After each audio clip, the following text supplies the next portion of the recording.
It's Wednesday, my friends, and today we are playing with paints. CAAM Supervision watercolors to be exact. And with that, let me welcome you to my studio watercolor painting section. Today, I want to share with you my journey into a paint set that was gifted to me by one of my wonderful Patreon viewers and community members. Tisa, thank you so much. This is a 23 count of a 23 half pan count of Supervision. So, the little backstory is she contacted me, told me that she had these paints. She asked if I would be interested in testing them out, trying them, possibly reviewing them. And of course, you guys know that I am always up for testing out a new paint. And I've heard so much about Supervision. They're new to me over the last maybe a year and a half too. I'm not sure how long the company has been out, but more recently I'm seeing more and more ads from the company, especially on Instagram. And I have had a particular set or two of theirs in and out of my Amazon cart, trying to decide whether or not I was going to get it.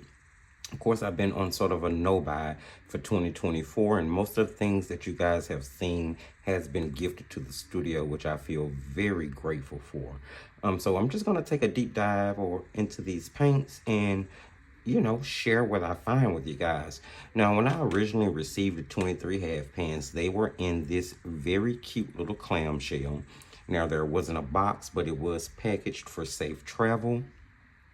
And it is a wood grain top on a metal sort of clamshell type tin. If you flip it over on the back, it simply says Supervision China. And other than that, there is no information on the actual clamshell itself.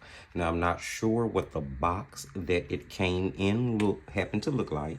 But I'm pretty sure it was just reminiscent of most other paint boxes.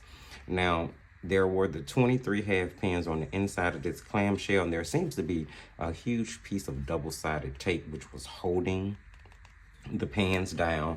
I did remove them from the clamshell simply because I wanted to put them into a storage bin where I would be able to get a larger brush in, maybe not bump up against each color so much as I tried to get one of them out.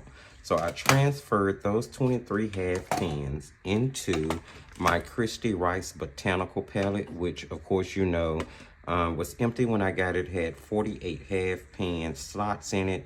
I filled the first 24 half pans with the Paul Rubens Chow May watercolors from tubes. We've already done the review for that, posted to the channel. I'll be sure to link it in case you want to know anything about those particular paints. And then I put the 23 half pans of Supervision here in the bottom half. I lined them up based on my color preference when setting up my palettes. And then I swatched them out. Now, with the paints, there was this official Supervision sort of brochure. Everything on it is in Chinese, so I would definitely have to use a translator to translate this, and maybe we'll jump into what this says a little bit later in the video after I've definitely had a chance to check everything. But very beautiful and bright little pamphlet brochure here, just all in a language that I can't understand at the moment. The paints also came with a color copy of the swatch sheet she had already done for the paints. As you can see here, she laid down the label for each paint, swatched it, and then made a copy of it to send to me along with the 23 half pans.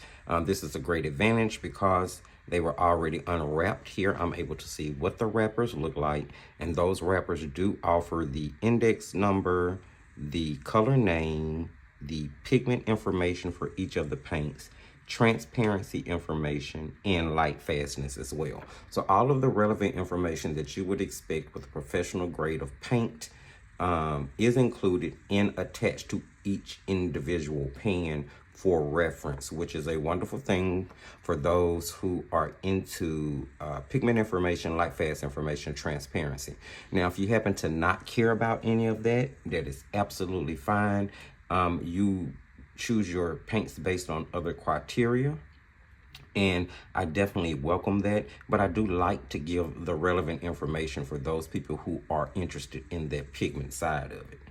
So yeah, everybody matters. Everybody matters here.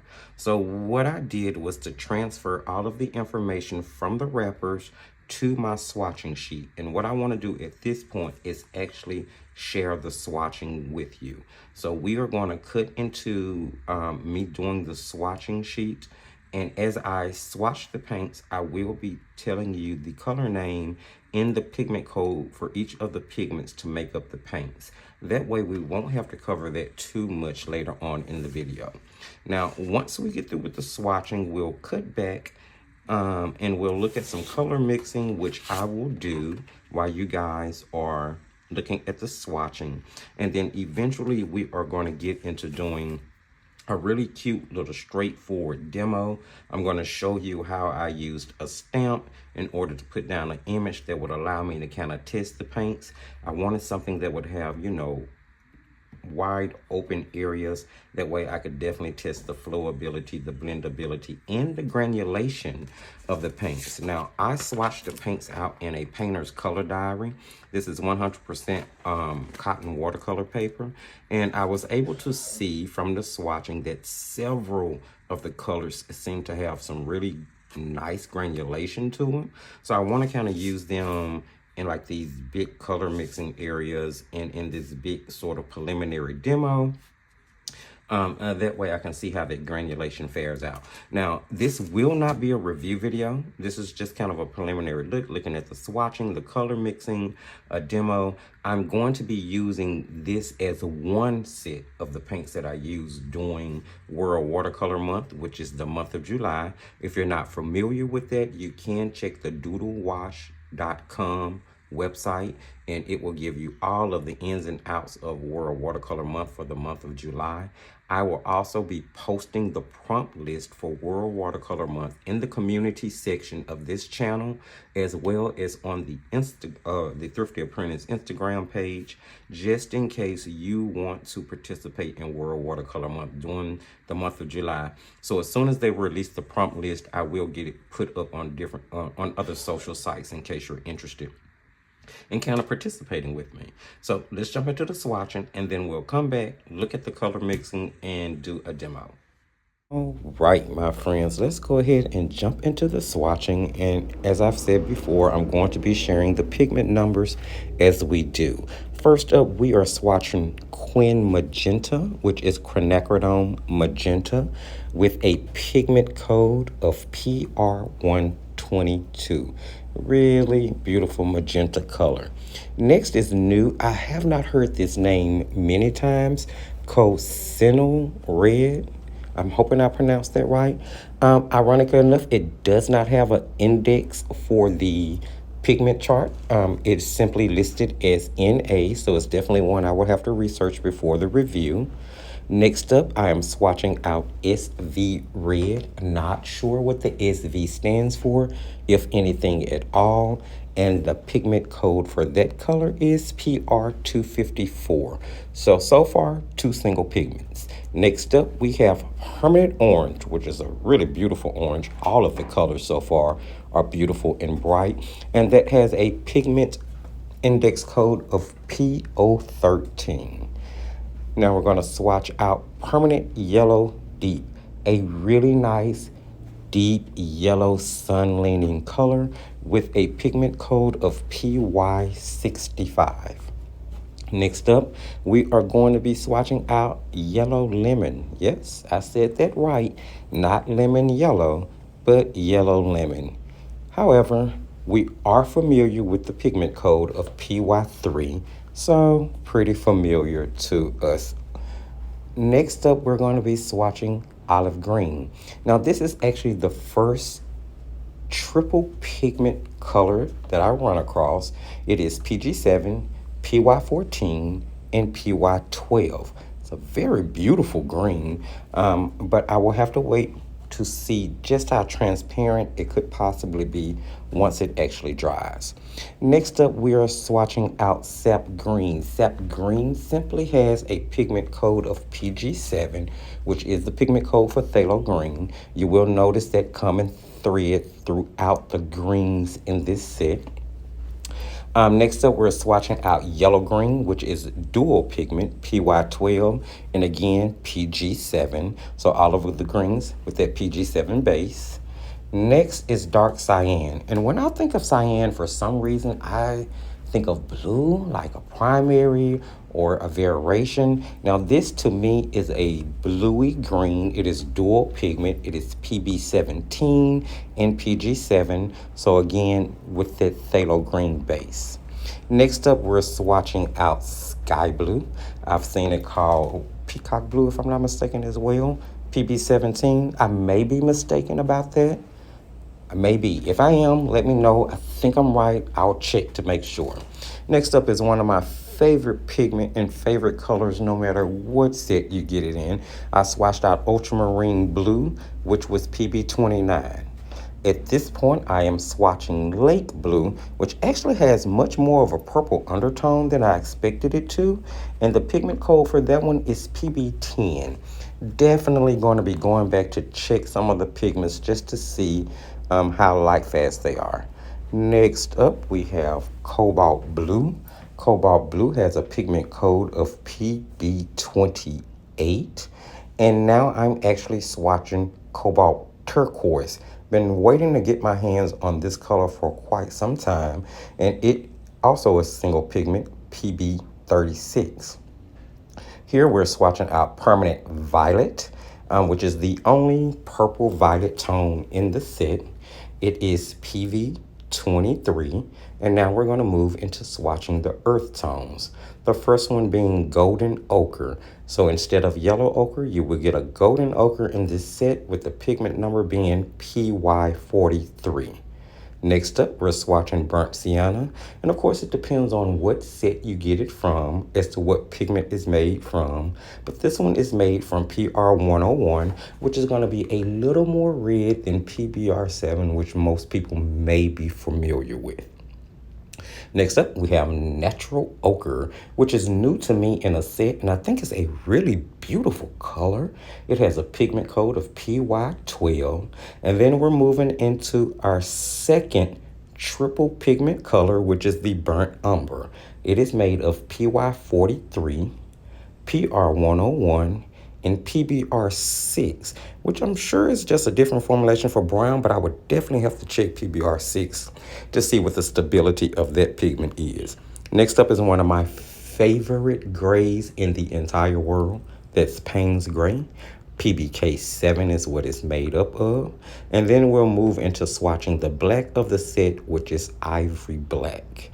And that's going to be PBK7 as well. So just a different formulation of that pigment to get it to the Ivory Black.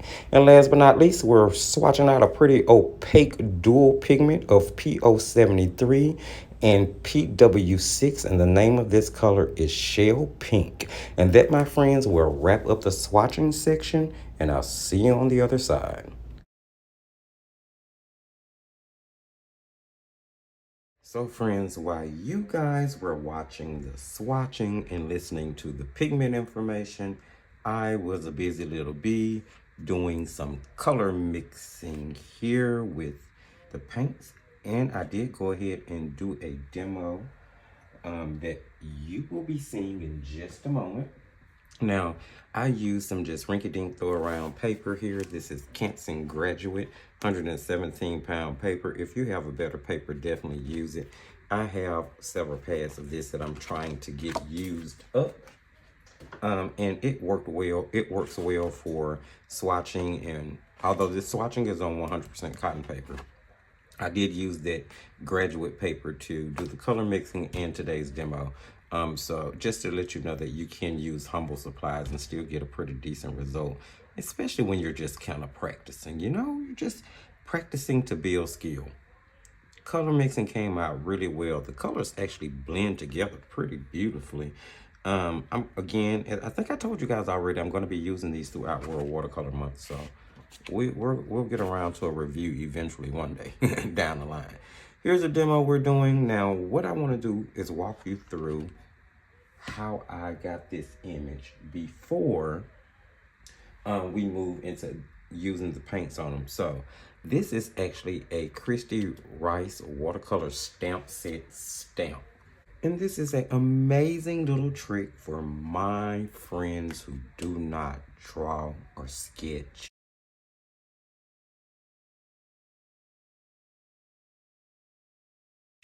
Or if you simply just don't want to draw or sketch. So I have this Paint Crush swatching stamp set. I went through it and I said to myself, this paintbrush image would be amazing for giving you the space to kind of play around, explore the paints, let them just run together, bleed, see what the granulation and the vibrancy would be like. So I took the paintbrush stamp and I stamped it on a piece of paper, took a picture of it, blew the picture up, and traced it onto my paper. I'll show you what I mean. So here, get it up again. It's a picture that I blew up and traced it onto a piece of regular copy paper, graphited the back of it, transferred it down. So there's a really quick way. And then, you know, this is definitely nothing that I would ever suggest you do for any type of commission work or for any type of thing, anything that you're going to sell, because that is taken from, you know, a stamp that's from a set that is copyrighted.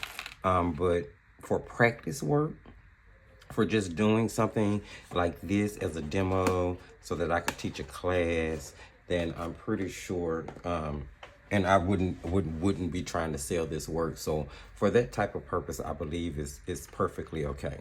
So there is how we got to the image we're going to be doing today. This image will be, of course, the paintbrush from the swatch, and the actual little puddle I actually turned into a landscape. So if you turn it upside down here, you can see there's a silhouette landscape. So it's meant to look like the paintbrush is pulling the landscape towards itself. And hopefully that is what we're going to be conveying in this image today as we do this demo. So let's go ahead and jump into this, and then I'll meet you guys on the other side.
So there you have it, my friends.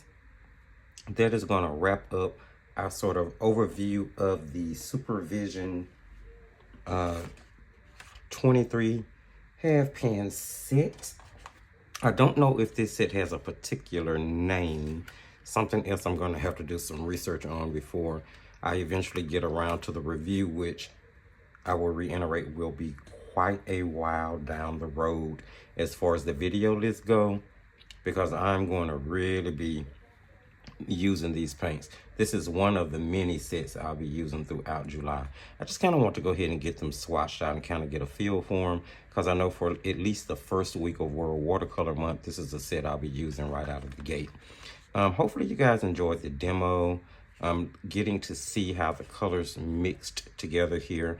Again, I didn't show you that on camera, but you can see from that sheet that they are very bright and vibrant, and there's not a huge shift in the color from wet to dry. I really, really love that.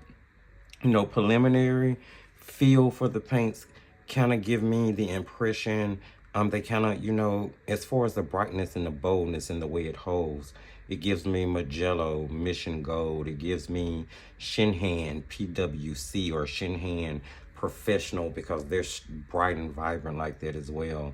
They give me, those are the two that really jump. Core is another one that's really bright and vibrant like this. And they have decent flow. Not quite as much as Core now, but they definitely have just as much as Magello, Mission Gold, or the Shinhan PWC. So intriguing paints. I'm really interested in seeing how I'm going to enjoy them throughout the painting journey that I go on with them. Guys, if you saw, heard, picked up on anything that you found helpful in this video, or you just enjoyed hanging out, watching me play around with paints, don't forget to sprinkle a little love and give the video a thumbs up. You can share the video, because maybe someone else would like to see the, you know, preliminary overview of this Supervision set of paints. If you're new to the channel and you haven't subscribed, or returning and you haven't, please do consider subscribing, hitting that notification bell. I would really love for you guys to come along on my World Watercolor Month journey with me. You can please hit up the comment section and let me know what you think. Have you guys used Supervision? If you have, what set have you used? How was that experience for you? Does anyone know what the, if this particular set has a name, what is the name of this set? I have done some research to try to find this set on Amazon, like in this particular clamshell, and I could not find it. I've done a Google search. Maybe I'm not searching deep enough. I do need to do some searching on some Asian sites, Chinese-based sites, to see if I could possibly find it. But as of right now, I am going into using these paints excited as to what they may do. I'm not sure about the pigments. I'm gonna still do further research on that. But as far as just using the paints, them being bright and bold and beautiful with very little shift, that blend mix well, I think I'm going to enjoy them. And eventually we'll get to a review. Thank you guys so much for joining me. Remember, as I tell you at the end of every single video, just keep creating.